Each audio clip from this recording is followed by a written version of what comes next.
रहे थे अपन, कौन सा काल पढ़ रहे थे? वैदिक काल। वैदिक काल सीधा सा अर्थ है, वेदों के काल को क्या कहा गया है ना? वैदिक काल का जो टाइम पीरियड माना हमने, कब से कब तक माना? 1500 से 600 ईसा पूर्व। वैदिक काल को कितने भागों में बटा? 2 भागों में, ऋग वैदिक काल और उत्तर वैदिक काल। कौन कौन सा काल? उत्तर वैदिक काल। ऋग वैदिक काल का टाइम पीरियड क्या है? 1500 से 1000 ईसा पूर्व। और उत्तर वैदिक काल का टाइम पीरियड क्या है? 1000 से 600 ईसा पूर्व, है ना। हमने मोटा मोटा वैदिक काल को कितने भागों में बांट दिया? 2 भागों में। कितने भागों में? 2 भागों में। फिर हम इसके अंदर पढ़ते हैं कि भाई आखिरकार इनमें है क्या, है ना, वेदों के अंदर। तो हमने पहला वेद पढ़ा था ऋग्वेद। कौन सा वेद? वेदों की संख्या कितनी है? सबसे पुराना वेद कौन सा है? ऋग्वेद। वेदों की व्याख्या करने के लिए ब्राह्मण, आरण्यक और उपनिषद लिखे गए। क्या लिखे गए थे? किनकी व्याख्या करने के लिए? वेदों की। फिर हमने पहला वेद पढ़ा था ऋग्वेद। कौन सा वेद? जो वेद बना है विद धातु से। कौन सी धातु से? जिसका अर्थ होता है ज्ञान। क्या होता है? और वेदों का कहते हैं कि वेदों की रचना करने वाले कौन थे? आर्य थे। कौन थे? आर्य शब्द का क्या अर्थ होता है? श्रेष्ठ, उत्तम या कुलीन होता है। क्या होता है? श्रेष्ठ, उत्तम या कुलीन। वेदों के संकलन करता कौन थे? वेद व्यास जी। कौन थे? वेदों को अपन श्रुति साहित्य भी कहते हैं। कौन से साहित्य? क्योंकि ये एक दूसरे को रटवाए गए हैं ना। मैंने आपको, आपने आने वाली पीढ़ी को ना, इसलिए इसे श्रुति साहित्य कहते हैं। कौन से साहित्य है? श्रुति साहित्य। कौन से साहित्य है? श्रुति साहित्य। कौन से साहित्य है? श्रुति साहित्य। फिर हमने पढ़ा था इसके अंदर वेद। क्या पढ़े थे? वेद में हमने पहला वेद पढ़ा था ऋग्वेद। सबसे प्राचीन वेद या सबसे पुराना वेद कौन सा है? ऋग्वेद। ऋग्वेद में कितने मंडल है? सूक्त कितने हैं? मंत्र कितने हैं? 10,552। कितने मंत्र है? 52। फिर हमने पढ़ा था कि पहला और 10वां मंडल बाद में जोड़े गए। कब जोड़े गए? बाद में जोड़े गए। और दूसरे से 7वें मंडल को अपन क्या कहते हैं? वंश मंडल या परिवार मंडल। तीसरे मंडल में क्या है? गायत्री मंत्र की रचना किसने की? गायत्री मंत्र किसको समर्पित है? सूर्य देवता को। कौन से देवता को? दशरथ के युद्ध का वर्णन कौन से मंडल में है?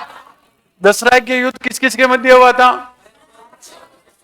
भरत वंश के राजा सुदास और 10 राजाओं के मध्य। सुदास का पुरोहित कौन था? और उन 10 राजाओं का। इस लड़ाई में किसकी जीत हुई? सुदास की। ये लड़ाई होने का रीजन क्या था? कि विश्वामित्र को पुरोहित पद से हटाकर सुदास ने किसे बना दिया? वशिष्ठ को बना दिया था। किसे बना दिया था? वशिष्ठ को। 8वें मंडल में क्या है? विदुषी महिलाओं का वर्णन है, जैसे गोसा, सिक्ता, अपाला, विसुरा, आत्रेय, काक्षावर्ती, है ना। फिर 9वें मंडल में क्या है? सोमरस कहां मिलता था? 10वें मंडल में क्या है? कुछ नहीं है सर, है ना। फिर बताओ कि चारों वर्णों का उल्लेख पहली बार कहां मिलता है? पुरुष सूक्त के अंदर मिलता है। कौन से सूक्त के अंदर? फिर ऋग्वेद के मंत्रों का उच्चारण करता को क्या कहते हैं? होर्त या होर्ता। ऋग्वेद का उपवेद कौन सा वेद है? आयुर्वेद। कौन सा वेद? आयुर्वेद। हमने पढ़ लिया था मोटा मोटा यहां तक। अब अपन आगे पढ़ेंगे कि आगे वाले वेद कौन है। ज्यादा हो गया ना? ठीक है, ठीक।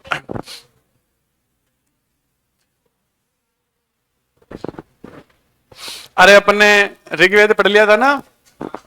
कौन सा मंडल पढ़ लिया था? ऋग्वेद, है ना। मोटा मोटा एक बार और देख लो, हल्का सा, है ना। ऋग्वेद एक तो सबसे पुराना वेद है। इसके अंदर 10 तो क्या है? मंडल है। 1028 सूक्त है। 10,500 क्या है इसमें? मंत्र है।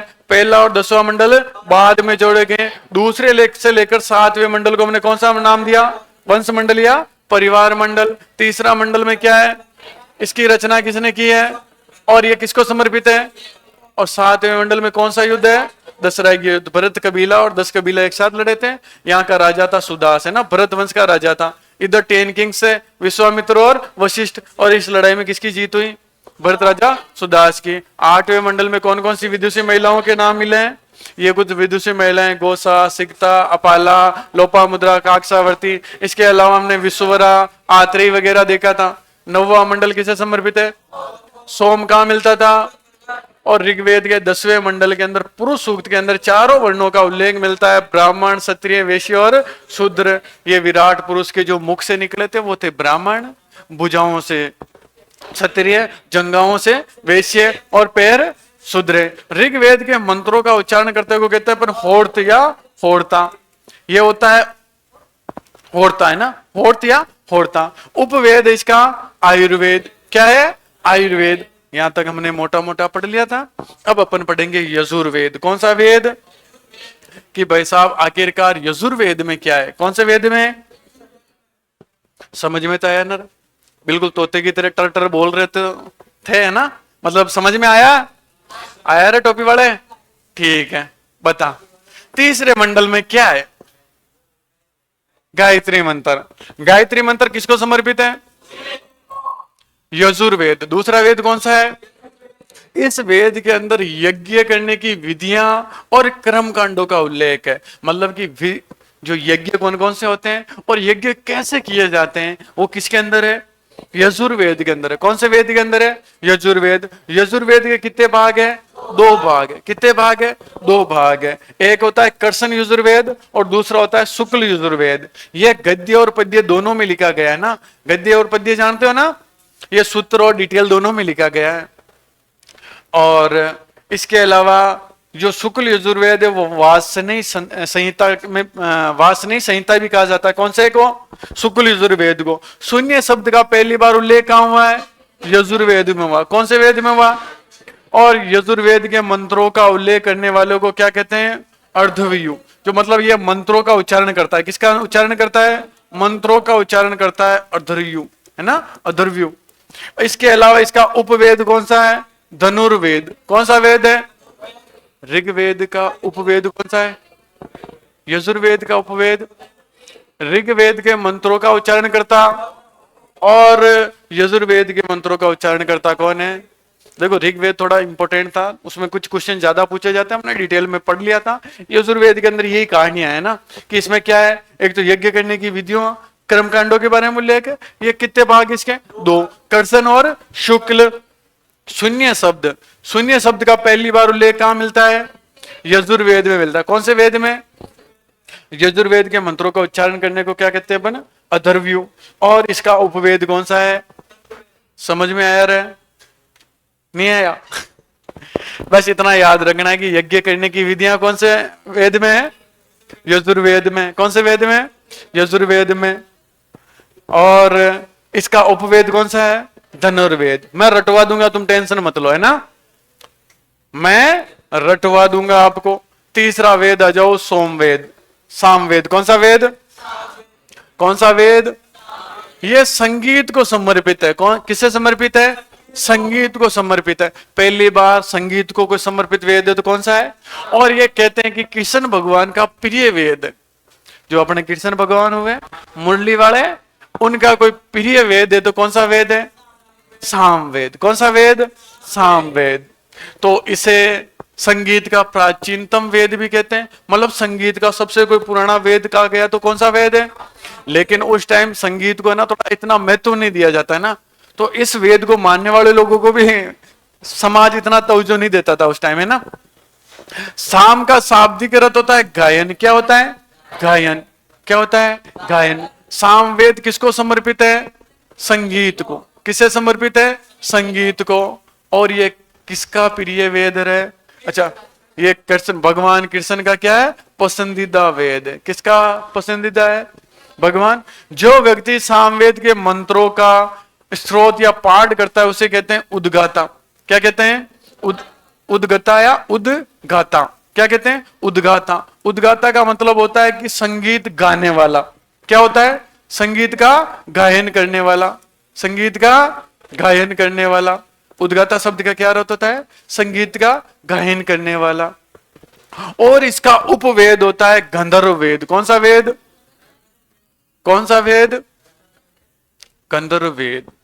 धनुर्वेद किस वेद का उपवेद है? यजुर्वेद का। गंधर्ववेद किस, और आयुर्वेद ऋग्वेद का। कौन से वेद का? ऋग्वेद का। ये आपका सामवेद भी कंप्लीट। संगीत को समर्पित है, भगवान कृष्ण का फेवरेट है। इसके मंत्रों का या इनका गायन करने वालों को क्या कहते हैं? उद्गाता। और उपवेद गंधर्ववेद। कौन सा वेद? गंधर्ववेद। फिर चौथा आ गया अथर्ववेद। कौन सा वेद? अथर्ववेद। इसके अन्य नाम, इस वेद को अथर्वा अंगिरस वेद भी कहते हैं। कौन सा? अथर्वा। दो ऋषि हुए, अथर्वा ऋषि और अंगिरस। कौन हुए? अथर्वा और अंगिरस, दोनों ने मिलकर रचा इस वेद को, इसलिए इसे क्या कहते हैं? अथर्वा अंगिरस वेद। पहले ऋषि थे अथर्वा और दूसरे थे अंगिरस। कौन थे? अंगिरस। इन दोनों ने मिलकर रचा इस वेद को, इसलिए इसे क्या कहते हैं? अथर्वा अंगिरस वेद भी कहते हैं। तो पूछ लिया जाता है कि अथर्वा अंगिरस वेद किस वेद को कहा जाता है? सबसे प्राचीन वेद कौन सा है? ऋग्वेद। अथर्वा अंगिरस वेद भी कहते हैं। इसके अलावा ये मैस्य वेद है ना, इसका पता ही नहीं चला। तीसरा है मई वेद, जो पृथ्वी वेद भी कहते हैं। कौन सा वेद? ये वेद भौतिकवादी है। कैसा वेद है? जो सबसे लास्ट में रचा गया वेद यही है। कौन सा? अथर्ववेद। इसके अंदर एक तो चिकित्सा पद्धतियां, क्या इसके अंदर चिकित्सा पद्धतियां, औषधियों के बारे में उल्लेख है। इसके अलावा इसके अंदर जादू टोने क्या है इसमें? मतलब वैदिक काल के लोग काला जादू मानते थे ना। क्या मानते थे? काला जादू। जो वो शब्द आता है ना कि सांप बना दो, कबूतर बना दो, है ना, यहीं से आया था मेरे। हाँ, अच्छा, अशोक गहलोत भी काला जादू करता है? अरे नहीं करता है, वो जादूगर के नाम से पॉपुलर है ना। कहते हैं कि वो पहले जादू का खेल दिखाया करता था। आज के टाइम में ये जादू वाला गेम मेरे कोई रही नहीं। पहले जब मोबाइलों वाली दुनिया नहीं थी ना, इससे पहले अपन गाँव में आता था ना कि इधर से वो कि इसमें डालता हूं 2 कबूतर बन जाए, इधर डालू सांप बना दूं, है ना। हाँ, पता नहीं कहां। अरे देखा था कि नहीं देखा?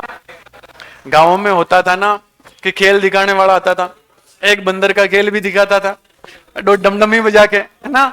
और डमडमी बजा के कहता है ना कि 2 कबूतर बना दूं, पैसे बना दूं, है। अरे देखा कि नहीं देखा? है, पैसे नहीं देखे? नहीं, बनाता है पर वो थोड़ी देर में गायब हो जाते हैं ना। पता नहीं वो कुछ होता होगा सिस्टम है ना।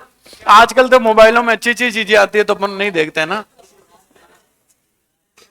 अरे पढ़ने की चीजें आती है ना, मेरी हिस्ट्री की क्लास आती है, तो आप उधर क्यों जाओगे, है ना। अरे अपन क्यों जाते हैं? मनोरंजन के लिए। कोई भी गेम देखने, काला जादू देखने क्यों जाते हैं? मनोरंजन के लिए, है ना। किसके लिए? मनोरंजन के लिए। आप तो पढ़ाकू लड़के बच्चे हो, आपके पास टाइम कहां है? अरे आपके पास टाइम कहां है? फिर आप विज्ञान को मानने वाले लोग हो, आपने हिस्ट्री डिटेल में पढ़ी है, तो आप काले जादू को नहीं मानते हो ना। अरे मानते हो क्या? फिर तुम्हें पढ़ाना बेकार है, हैं? अरे मानता है क्या समीर? मैं तो नहीं मानता हूं। चलो ठीक है, कौन कौन नहीं मानता है तुम में से? छोरियां?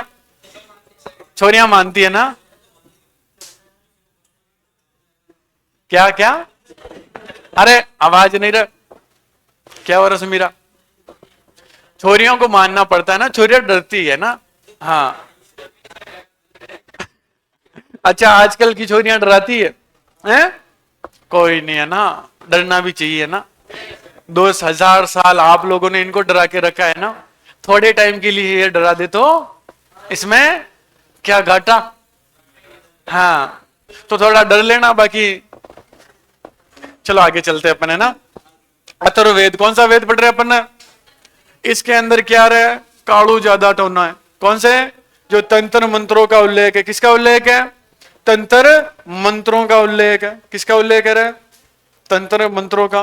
ऋग अथर्ववेद के जो मंत्रों का पाठ करने वाला है, उच्चारण करने वाले को क्या कहते हैं अपन? ब्रह्मा। क्या कहते हैं? ब्रह्मा। और इसका उपवेद कौन सा रहे? शिल्प वेद। कौन सा वेद? शिल्प वेद। कौन सा वेद है? अरे कौन सा वेद है? शिल्प वेद। समझ में आया थोड़ा सा?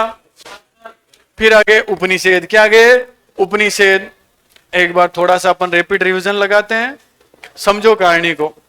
अरे आवाज नहीं रहा, एक तरफ लिखना है अपने को वेद, दूसरा लिखना है इनके उपवेद। क्या है इनके?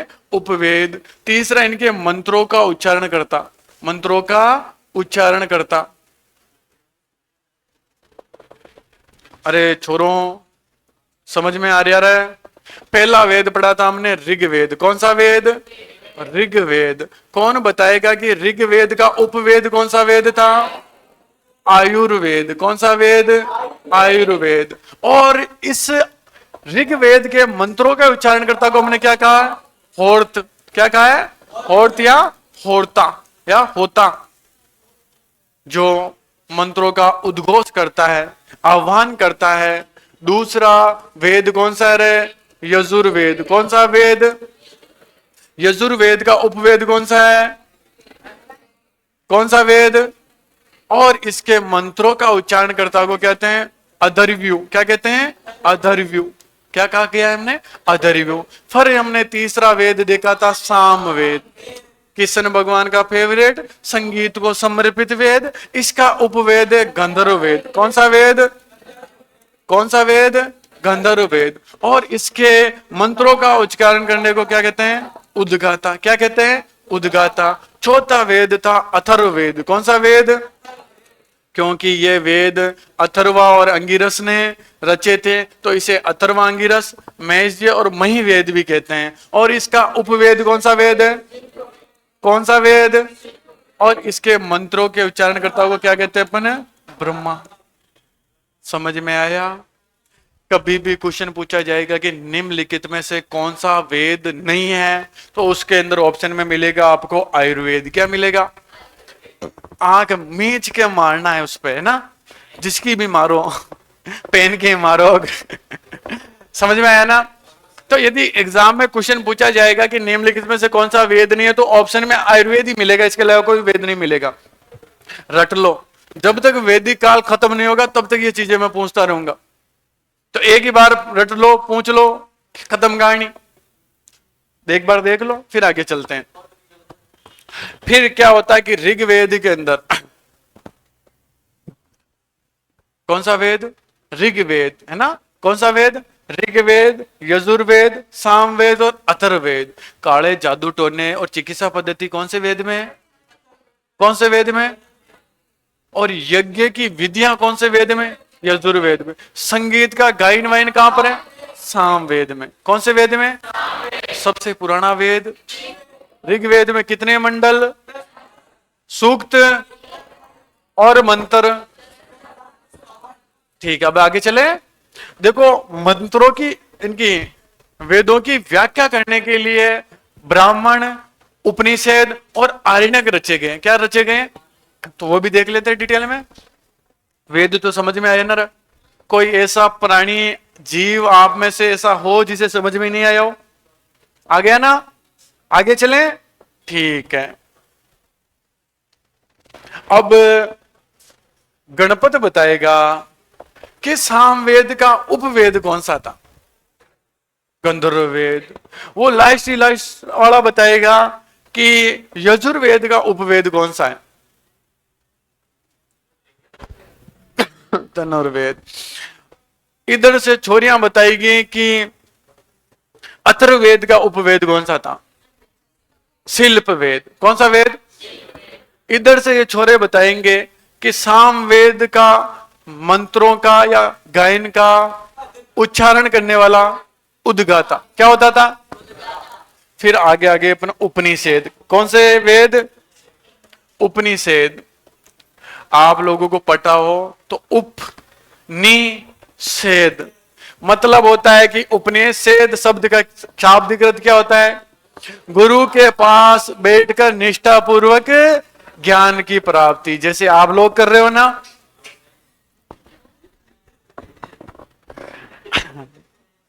सही है ना? अरे राजकुमार, समझ में आ रहा है ना? मैंने ऐसा तो पूछा ही नहीं था। आ जाओ उपनिषद। क्या पढ़ेंगे अब अपन? उपनिषद। इनकी संख्या होती है लगभग 108। उपनिषदों की संख्या कितनी है? 100। वेदों की संख्या उपनिषद शब्द का शाब्दिक अर्थ होता है गुरु के पास निष्ठापूर्वक बैठकर ज्ञान की प्राप्ति। आज के टाइम में तो क्या आता है कि गुरु नोट्स भी देता है, गुरु नोट्स बनवाता भी है, गुरु यूट्यूब पे क्लास भी डालता है, ऐप में क्लास भी डालता है, टेलीग्राम पे पीपीटी भी डाल देता है ना। हाँ, फिर गुरु 5-10 बार रिवीजन भी करवाता है, फिर भी अपने खोपड़े में तो गोबर ही है ना, और निकल ही जाता है। पहले के जमाने में मौखिक शिक्षा दी जाती थी। कौन सी शिक्षा? मौखिक शिक्षा। कौन सी शिक्षा? मतलब आप मेरे पास बैठे हैं, आपके पास कुछ ही नहीं है, आप बस ऐसे बैठे हो, मैंने कह दिया ये डी वो ठीक था, आपको वो सारा याद होना चाहिए। अरे गुरु एक बार मौखिक ज्ञान देता है ना। तो आपने रामायण महाभारत के अंदर गुरुओं को देखा होगा कि वो शिक्षा दे रहे होते हैं ना, तो उनके पास ना तो पेन होता है, ना नोटबुक होती है ना उनके पास मोबाइल होता है कि अपन यूट्यूब पे जाकर देख लेंगे, सर की ऐप के अंदर क्लास देख लेंगे, नहीं होता ना। वो एक बार गुरु बताता है, उनका 100% माइंड शिष्यों का कहां होता था? गुरु के ऊपर होता था। शक्ति कोई नहीं होती, आप लोगों को भी शक्ति, वो शक्ति आपके पास क्यों नहीं है? अच्छा, गंजा किया जाता था पहले ना, एक तो सर की गंजा कर दिया जाता, एक सर जंगल में होते थे, ऋषि मुनियों के आश्रम कहां होते थे? जंगल में। फिर पनिशमेंट भी गुरु कैसी देता कि आज जाएगा तू लकड़ियां लेके आएगा, है ना। आज फिर वहां लड़के ही लड़के होते थे, क्या होते थे? लड़के ही लड़के। तो उसमें तो अच्छा है, 100% माइंड अपना डाइवर्ट नहीं होता। आजकल के टाइम में ना क्या कि आप लोगों के कहने की चीज नहीं है, बाकी पहले के टाइम में नहीं होते थे। पहले ऐसा सीन ही नहीं था, क्योंकि लोग ऐसी चीजें देखते ही नहीं थे ना। तुम एलकेजी यूकेजी में जाने से पहले तो मोबाइल चलाते हो, क्या चलाते हो? मोबाइल, है ना। तो आप जैसा देखोगे वैसा ही आपके माइंड में आएगा, अरे वैसा ही गोबर माइंड में आएगा ना। हाँ, इसलिए तुम जल्दी एक्टिवेट हो जाते हो, है ना। हाँ, तो आपकी जो अभी जो तुम नए नए आए हो ना, तो तुम ऐसे कॉमेडी के मूड में रहते हो कि यार सर कोई कहानी सुना दे, वो करवा दे, पढ़ाने का लफड़ा ही नहीं हो। ऐसा क्यों होता है? क्योंकि तुम नए नए टोल से निकले हो, अभी घरों वालों का प्रेशर है नहीं, 5,000 मांगते हो, 10,000 डालते हैं, है ना। फिर आपको कहां खर्च करना है वो आपको ही पता होता है। हाँ, कोचिंग में तो आप कहते हो सर 2,000 कम कर दो, और जब हाँ, बाकी तुम समझदार हो। हाँ, समझ गया ना। तो कुल मिलाकर कहने का यही मतलब है कि एक तो इस मोबाइल को थोड़ा सा कम यूज लेना है, और देखनी भी है तो हिस्ट्री वाले सर की क्लासें देखनी है ना, बाकी चीजें नहीं देखनी। हाँ, कुल मिलाकर ऐसी चीजें देखनी है जिससे माइंड विकसित हो, है ना कि माइंड संकुचित हो, ऐसी चीजें नहीं देखनी है ना। और तुम अभी नए नए आए हो, सबकी एज तुम्हारी 18-20 साल के समथिंग है ना। जो लोगों की एज 20 साल से ज्यादा है वो थोड़ा सीरियस लेते हैं पढ़ाई को, क्योंकि उनको पता है ना। अभी तुम स्कूल टाइम से निकलो हो ना, तुम्हें लाइफ और रंगीन दिख रही है ना, कि जिंदगी अच्छी है। 3 साल बाद जब आपकी ग्रेजुएशन हो जाएगी, घर वाले पूछेंगे छोरे अब क्या? छोरा कहेगा बापू 1 साल और दे दो, बापू 1 रीट और देने दो, बापू 1 पटवार और देने दो, है ना। ऐसे करते करते करते बापू 1-2 बार देगा, एक बार रीट दे दी, एक बार सेकंड ग्रेड भी दे दी, एक बार पटवारी दे दी, एक बार वन रक्षक फॉरेस्ट कुछ भी दे दिया। फिर कहेगा बापू अब क्या? बापू 2 नंबर से रह गया, बापू 1 चांस और, बापू 1 चांस और। फिर आप ऐसे लेट आओगे तो उस चांस का क्या मतलब है? भाई टाइम पे तो आना ना। अरे कोचिंग में आपने फीस जमा करवाई है तो उसका भरपूर फायदा उठाओ, है ना। कि 8 बजे क्लास लग रही है, 2 बजे तक लग रही है तो पूरी लो, है ना। सीट बुक करके रखो। चलो तुम्हें समझाना बेकार है, अपने उपनिषदों पे आ जाओ। कहां जाओ? उपनिषदों पर। आमतौर पर इसे वेदांत साहित्य भी कहते हैं। क्या कहते हैं? क्योंकि वैदिक साहित्य का अंतिम भाग है। किसका? हमने वैदिक साहित्य में पढ़े थे। अरे छोरो बैठ जाओ रे, अरे तू इधर घूम के जाकर वापस उधर बैठा तो इधर से चला जाता रहा है। कोई नहीं, है ना। फिर देखो उपनिषद गद्य और पद्य में दोनों में लिखे गए हैं। किसमें लिखे गए हैं? गद्य और पद्य के अंदर लिखे गए हैं। उपनिषदों की संख्या कितनी है? 108। लेकिन मुख्यतः जो अपन उपनिषद पढ़ते हैं ना, वो 10-11 उपनिषद इंपॉर्टेंट है ना, जिनके अंदर कुछ ना कुछ लिखा हो गया है, जिनके अंदर कुछ इंपॉर्टेंट फैक्ट लिखे गए हैं। और ये वेदों के उपनिषद, वेदों के, ये मान लो कि उपवेद ही है। प्रत्येक उपनिषद किसी ना किसी वेद का क्या है, उपनिषद है। तो एक आपने जो मुख्य थे 2-5, अरे किसको खांसी हो रही है? हाँ, मैं बताऊं क्या? देसी छोड़। एक वे उपनिषद कंठ उपनिषद या कंटोप उपनिषद। कौन सा उपनिषद? अरे कौन से उपनिषद में क्या है, थोड़ा सा देख लो बेटा, लाई बदल देगी तुम्हारी, है ना। इसके अंदर एक तो यम और नैतिकता का वार्तालाप है। मतलब दो लोग तुम्हारे जैसे बातें कर रहे थे, एक का नाम है यम, एक का नाम नैतिकता। इन दोनों की बातें लिखी गई है कौन से उपनिषद में? कौन से उपनिषद में?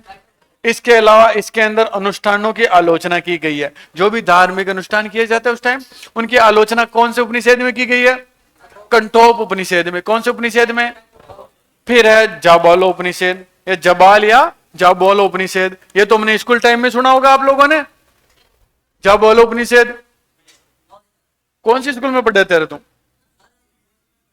अरे जो आश्रम व्यवस्था है, कौन सी व्यवस्था? आश्रम व्यवस्था का पहली बार उल्लेख कौन से उपनिषद में मिला है? आज के टाइम में तो अपन मर जाते हैं, तब तक अपने मोह माया खत्म होती नहीं है ना। पहले क्या होता था कि 1 से 25 साल तक तो आदमी शिक्षा ग्रहण करता था। क्या ग्रहण करता था? शिक्षा। फिर वो अपने गृहस्थ जीवन में प्रवेश कर जाता है। कौन से जीवन में? गृहस्थ जीवन में। फिर वो वहां से निकलकर कहां चला जाता है? वनों की ओर है। फिर वो कहां चला जाता है? संन्यास धारण कर लेता है। क्या धारण कर लेता है? फिर वो जंगलों में चला जाता है। मतलब 100 साल की एज पीरियड मानेगी उनकी। अरे कितनी एज पीरियड मानी है? 100 साल की। 1 से 25 वो, 25 से 50, और 50 से 75, और 75 से 100। तो पहली बार 4 आश्रमों के बारे में कहां लिखा गया है? यम और नैतिकता की वार्तालाप कौन से उपनिषद में? कंठोप उपनिषद में। उपनिषदों की संख्या कितनी है? 108। जो पीछे पीछे 2 लड़के बैठे हैं ना, उन दोनों में से कोई एक बताएगा कि वर्ण व्यवस्था का पहली बार लिखित में उल्लेख कहां मिला? उपनिषद में। तालियां बजवा दूं? तू भी ऋग्वेद के पुरुष सूक्त के अंदर। कौन से सूक्त के अंदर? थोड़ा इधर है ना। अरे महान प्राणियों, मेरा लक्ष्य अलग है, समझा करो, है ना। हाँ, मैं चाहता हूं कि तुम सबकी फोटोएं यहां से निकलकर यहां लगे। कहां लगे? हाँ, अरे माला नहीं, वो लगी हुई है ना, वैसे चाहते हो कि नहीं चाहते हो? अभी तुम जैसे खरी क्लास में बैठे रहते हो, बोर होते हो ना, इधर उधर देखते हो, तो फिर उधर देखते हो तो थोड़ा सा मोटिवेशन आता है, थोड़ी देर में मोटिवेशन गायब हो जाता है। तो उधर नहीं देखना। हाँ, अरे वो अपने ही लोग है। तीसरा उपनिषद है छांदोग्य उपनिषद। कौन सा उपनिषद? इस उपनिषद में भगवान कृष्ण का पहली बार वर्णन है। कौन से भगवान का? इसमें भगवान कृष्ण को किसका पुत्र बताया है, और इनके गुरु किसे बताया है? किनके शिष्य थे ये? अंगिरस के। अंगिरस वही है जो अथर्वा और अंगिरस ने मिलकर कौन सा वेद लिखा? अथर्ववेद। अथर्ववेद का उपवेद शिल्पवेद, और अथर्ववेद के मंत्रों का उच्चारण करता ब्रह्मा। कृष्ण भगवान को कौन से वंश का बताया है? वर्षणी वंश का। और चौथा उपनिषद वेदारण्यक। कौन सा? वेदारण्यक। कौन सा उपनिषद है? एक तो ये सबसे बड़ा उपनिषद है, तो कौन सा है? कौन सा है? वेदारण्यक। इसके अंदर गार्गी और याज्ञवल्क्य का क्या है? संवाद है। मतलब दोनों के मध्य कोई बात हुई होगी मंत्रों को लेकर, है ना, या शास्त्रार्थ हुआ होगा। तो किसमें है? अरे किसमें है? उदाहरण में। ये पीछे वाली लाइन के बच्चे बताएंगे कि जाबालोपनिषद में क्या है?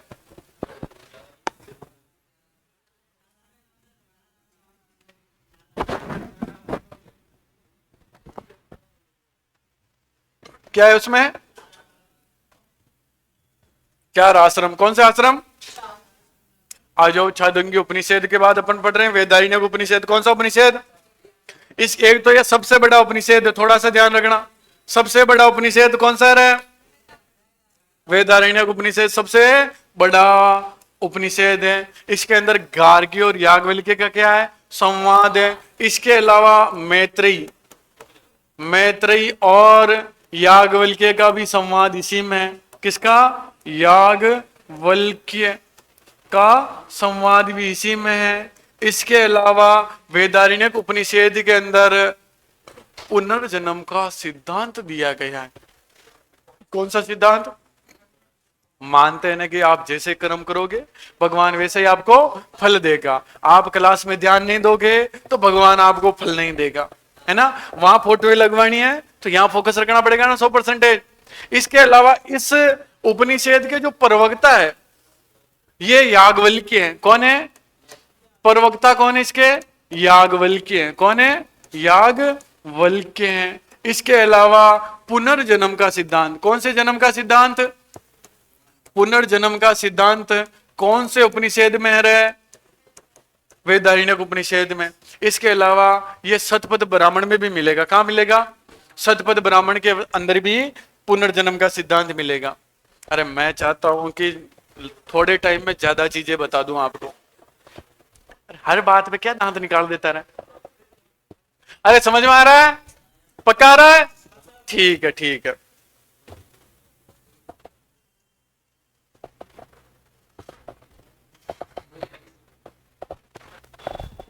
अरे समझ में आ रहा है?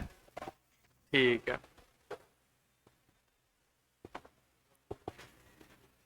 राजकुमार तो सोच रहा है मुझसे क्वेश्चन न पूछ ले सर, है ना। ठीक है, आगे चलते हैं। उपनिषद तो निपटाते हैं। लिख लिया? पांचवा है मुंडको उपनिषद। कौन सा उपनिषद? मुंडको उपनिषद या मुंडक उपनिषद, है ना। पांचवा उपनिषद कौन सा है? जो अपन सुनते आ रहे हैं कि सत्यमेव जयते। कहां से लिया हमने? ये भी चौथी क्लास में पढ़ लिया था। जाबालोपनिषद और मुंडको उपनिषद तो अपन ने चौथी क्लास में पढ़ लिया था ना। तो सत्यमेव जयते हमने कहां से लिए हैं? मुंडको उपनिषद से। इसका शाब्दिक अर्थ क्या आ रहा है? किसकी जीत होती है? हाँ, किसकी जीत होती है? सत्य परेशान हो सकता है, पराजित नहीं। सुना है कहीं? ठीक है, रहने दो। फिर है छठा तैत्तिरीय उपनिषद। कौन सा उपनिषद? तैत्तिरीय उपनिषद। यह बौद्ध धर्म के अष्टांगिक मार्ग के बारे में बताता है। कौन से मार्ग के बारे में? इसके अलावा उपनिषद, भगवत गीता और ब्रह्म सूत्र को तीनों को अपन संयुक्त रूप से क्या कहते हैं? प्रस्थान त्रयी। क्या कहते हैं? प्रस्थान त्रयी। प्रस्थान त्रयी क्या कहते हैं अपन इसे? प्रस्थान त्रयी। संयुक्त रूप से पूछ लिया गया क्वेश्चन है। पिछली बार फर्स्ट ग्रेड में पूछा गया था कि उपनिषद या प्रस्थान त्रयी किसे कहा गया? तीन तो ऑप्शन में ये थे, एक और कोई ऑप्शन में था, है ना। तो प्रस्थान त्रयी किसे कहा जाता है? उपनिषद, भगवत गीता और ब्रह्म सूत्र को। और ब्रह्म सूत्र को समझ में आ रहा है? आ रहा है ना? ठीक है, आगे चलें। बताओ रे। अरे निपटाओ रे, थोड़ी सी गति रखो। आ जाओ वेदांग। क्या गए अपन? वेदांग। ये लास्ट है आज का, है ना।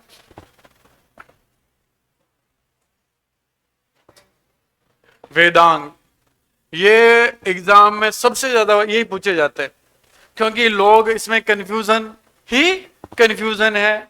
वैदिक साहित्य को समझने के लिए इसकी रचना की गई है। इसकी रचना क्यों की गई है? वैदिक साहित्यों को रचने के लिए या समझने के लिए। इनकी संख्या कितनी है? इनकी संख्या कितनी है? 6। वेदांगों की संख्या कितनी है? 6। कितनी है? 6। पहला है शिक्षा, व्याकरण, ज्योतिष, छंद, कल्प और निरुक्त। व्याकरण की जो पहली बुक है वो पाणिनि ने लिखी थी अष्टाध्यायी के नाम से। किसके नाम से? मतलब व्याकरण की पहली बुक इन्होंने लिखी पाणिनि ने। क्या नाम उसका? अष्टाध्यायी। कौन सी अध्याय? अष्टाध्यायी, ये नाम रटो, या तो ट्रिक बनाओ या रटो। हो गया? ठीक है, पूछ लो क्वेश्चन में। अभी देख ले, अभी देख ले, फिर भी तो कंफ्यूज होगा।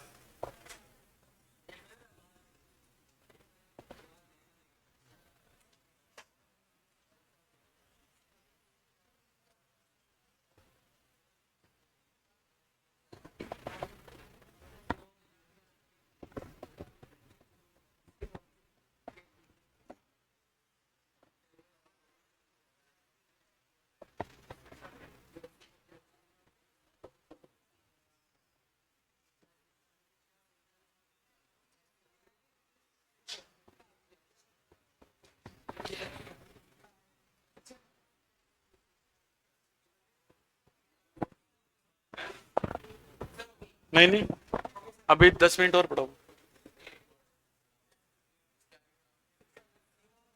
नहीं, रिवीजन करवाऊंगा, रहने दे क्लास तो, चलने दे क्लास तो। अरे समझ में आया? ठीक है, 2-3 क्वेश्चन फेंक के मारता हूं, एक बार रिपीट रिविजन लगाऊं, लगवा दूं? ठीक है, आ जाओ। अपन पढ़ रहे थे वेद, क्या पढ़ रहे थे?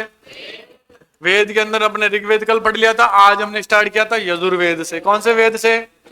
यजुर्वेद के अंदर क्या है? यज्ञ की विधियां हैं और कर्मकांड। क्या है? कर्मकांड, कर्म कांड है। इसके अलावा इसके 2 भाग है यजुर्वेद के। कितने भाग है?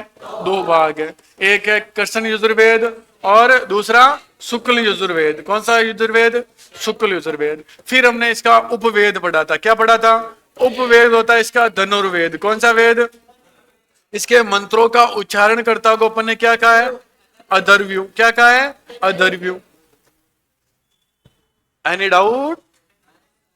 Any doubt? फिर अपन आ गए थे तीसरे वेद पर। कौन से वेद पर? तीसरा वेद हमने पढ़ा था सामवेद। कौन सा वेद? सामवेद। सामवेद में क्या है? संगीत है और भगवान कृष्ण का प्रिय वेद है। 2 चीजें तो ये गायन है। तीसरा इसका उपवेद। इसका उपवेद कौन सा है? गंधर्व वेद है। कौन सा वेद है? गंधर्व वेद है। फिर इसके मंत्रों का, इसके संगीत का उच्चारण करता उद्गाता। क्या होता है? उद्गाता। Any doubt? फिर हम आ गए थे अथर्ववेद में। कौन से वेद में? चौथा वेद कौन सा है? अथर्ववेद। कौन सा वेद? अथर्ववेद। अथर्ववेद के 1-2 मैंने अन्य नाम भी देखा था, अथर्वा, अंगिरस वेद। अथर्वा अंगिरस वेद भी कहते हैं क्योंकि 2 लोगों ने मिलकर लिखा था। इसके अलावा इसे मही वेद भी कहते हैं। कौन सा वेद? मही वेद। इसके अंदर 1-2 चिकित्सा, क्या है इसमें अंदर? चिकित्सा पद्धतियां, औषधियों के बारे में। एक इसके अंदर जादू टोने। क्या है इसके अंदर? जादू टोने। फिर इसके अंदर हमने देखा था कि इसका उपवेद, इसका उपवेद था शिल्प वेद। कौन सा वेद? शिल्प वेद। और इसके मंत्रों का उच्चारण करता कौन है? ब्रह्मा। क्या है? ब्रह्मा। यहां तक हमने पढ़ लिया था। Any doubt? और ये हो गए अपने लगभग वेद कंप्लीट। वेदों के बाद हमने पढ़े थे उपनिषद। क्या पढ़े थे? उपनिषद। उपनिषद शब्द का क्या अर्थ होता है? गुरु के पास बैठकर, इनकी संख्या कितनी है? 1108। उप यानी गुरु के पास बैठकर निष्ठापूर्वक ज्ञान प्राप्ति करनी है। उपनिषदों की रचना क्यों की गई है? क्योंकि वेदों की व्याख्या करने के लिए इनकी रचना की गई है। फिर हमने इसमें 1-2 उपनिषद देखे थे। तो एक हमने सबसे पहला देखा था कंठ उपनिषद या कंठोप उपनिषद। कौन सा उपनिषद? कंठोप उपनिषद। इसके अंदर क्या है? इसके अंदर यम और नैतिकता का वार्तालाप है। किसका वार्तालाप है? यम व नैतिकता का क्या है इसके अंदर? वार्तालाप है। इसके अलावा धार्मिक अनुष्ठानों का क्या किया गया? इसमें आलोचना की गई है। अनुष्ठानों की क्या की गई? इसमें आलोचना की गई है। क्या की गई है? आलोचना। फिर इसके बाद दूसरा उपनिषद कौन सा देखा था हमने? जाबालोपनिषद। कौन सा उपनिषद? जाबालोपनिषद। जाबालोपनिषद 4th क्लास से पढ़ते आ रहे अपन। इसके अंदर क्या है? 4 आश्रमों का पहली बार उल्लेख कौन से? जाबालो आश्रम में। किसमें? फिर हमने तीसरा उपनिषद कौन सा देखा? कौन सा? छांदोग्य। कौन सा उपनिषद? छांदोग्य। इसके अंदर क्या है? ये भगवान कृष्ण के बारे में डिटेल देता है। किसके बारे में? कृष्ण को किसका पुत्र बताता है? देवकी का। और किसका शिष्य बताता है? अंगिरस का। किसका शिष्य बताता है? अंगिरस का। इसके अलावा कौन से वंश का बताता है? ये वर्षणी वंश का। कौन से वंश का? यहां तक हमने देखा था। फिर इसके बाद हमने अगला उपनिषद कौन सा देखा था? वेदारण्यक का। कौन सा उपनिषद? वेदारण्यक। इसके अंदर एक तो ये सबसे बड़ा उपनिषद है। सबसे बड़ा कोई उपनिषद है तो कौन सा है? वेदारण्यक है। इसके अंदर याज्ञवल्क्य। कौन सा वल्क्य है? याज्ञवल्क्य और गार्गी का क्या इसमें संवाद है। इसके अलावा इसके अंदर फिर याज्ञवल्क्य और मैत्रेयी का संवाद है। किसका? मैत्रेयी का। इसके अलावा इसके अंदर इसके प्रवक्ता भी कौन थे? याज्ञवल्क्य थे। इसके अंदर पुनर्जन्म का सिद्धांत दिया गया। किसका सिद्धांत? पुनर्जन्म का सिद्धांत कहां दिया है? वेदारण्यक उपनिषद में। फिर हमने अगला उपनिषद कौन सा देखा था? मुंडक उपनिषद। कौन सा उपनिषद? मुंडक या उपनिषद। इसके अंदर हमने क्या लिया इससे? सत्यमेव जयते। कौन सा? सत्यमेव जयते। जहां सत्य है वहां पर जीत है। और फिर अगला और था क्या? कौन सा? तैत्तिरीय। इसके अंदर क्या देखा था हमने?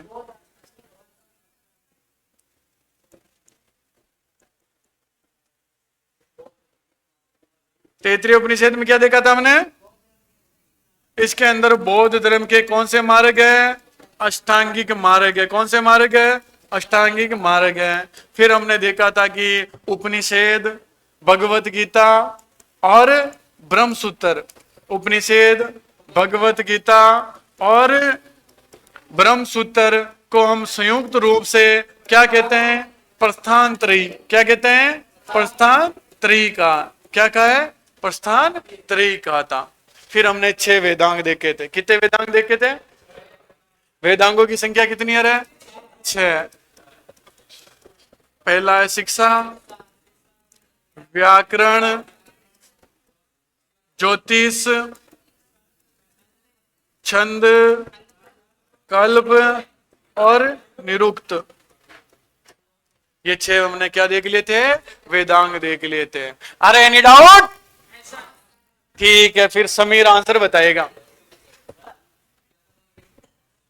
अरे नोट सारे बंद कर लो। एक क्वेश्चन है, प्रस्थान त्रयी में शामिल नहीं है। शामिल नहीं है। और इसका आंसर समीर बताएगा। 1 2 3 4।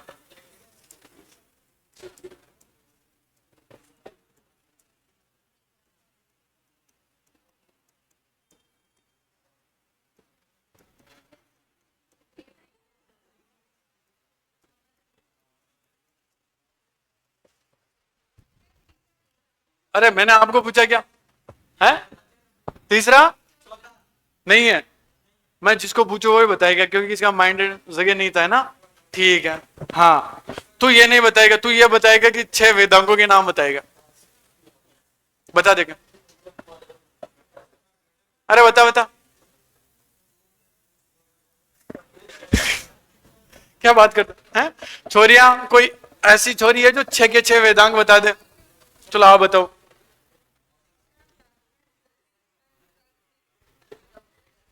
इधर से 4 छोरों में से कोई एक बताएगा। बताओ।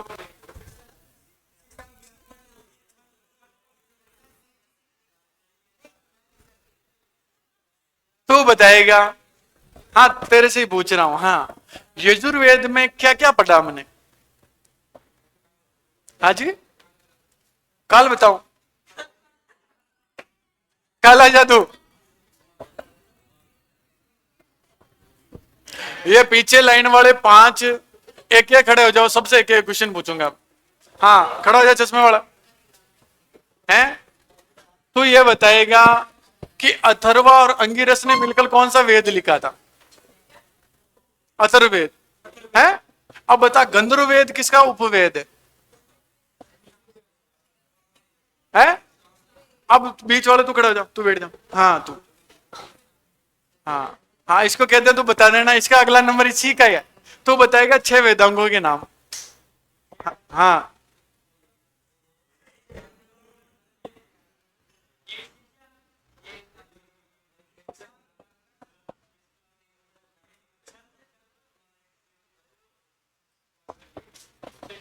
तुम बताओगे कि उपनिषदों की संख्या कितनी थी? हैं? सिंपल है ना यार, 108 तो है ना। आप ये बताओगे कि यम और नैतिकता का वार्तालाप किस उपनिषद में है?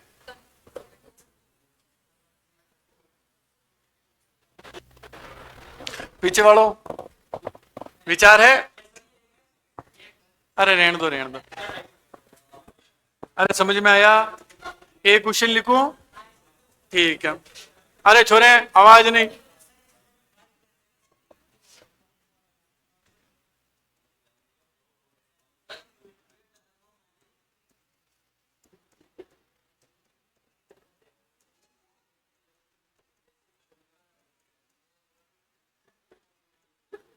अरे आवाज नहीं रहे।